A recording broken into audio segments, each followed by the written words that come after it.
For a student, 12th standard, theorem 1.10.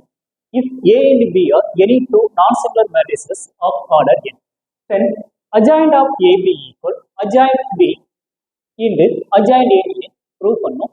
இதுல A and B non-similar matrix கொடுத்தாங்க. non-similar matrixனா A inverse exists ஆகும்.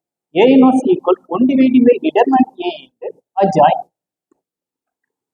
adjoint A கான format எப்படி கிடைக்கும்? determinant A into A inverse equal adjoint. இந்த கண்டிஷனை வச்சு இந்த தியரத்தை நம்ம வந்து ப்ரூவ் பண்ணிடலாம். we know that adjoint A equal determinant A into A inverse. replace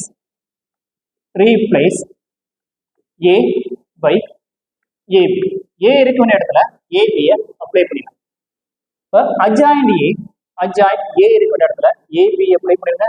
AB equal determinant A இருக்கிற இடத்துல AB next AB whole inverse. determinant AB அப்படின்னா ரெண்டு மேட்ரிக்ஸை மல்டிப்ளை பண்ணி டிட்டர்மினன்ட் எடுத்து அனுப்பிச்சிருக்கேன். தனித்தனியா மல்டிப்ளை பண்ணி டிட்டர்மினன்ட் எடுத்தாலும் நமக்கு சேம் ஆன்சர் தான் கிடைக்கும். நெக்ஸ்ட் இது இன்வர்ஸ் ப்ராப்பர்ட்டி, அதாவது இன்வர்ஸ் ப்ராப்பர்ட்டி ரிவர்சலாவை யூஸ் பண்ணி இன்வர்ஸ் ப்ராப்பர்ட்டி வந்தாலும் ரிவர்சலா B inverse into A inverse.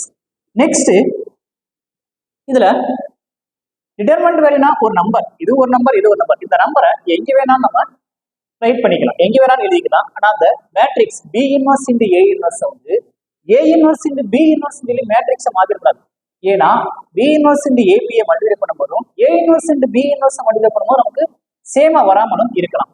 அப்போ இங்க B inverse into determinant B first எழுதிக்கலாம்.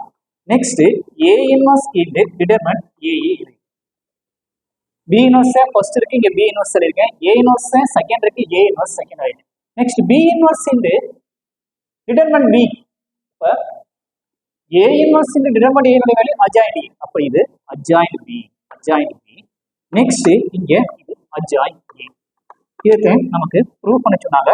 adjoint of AB equal adjoint B into adjoint A. Thank you student. Copy பண்ணிக்கங்க. மறக்காம பழனி மேக்ஸை subscribe பண்ணிக்கங்க.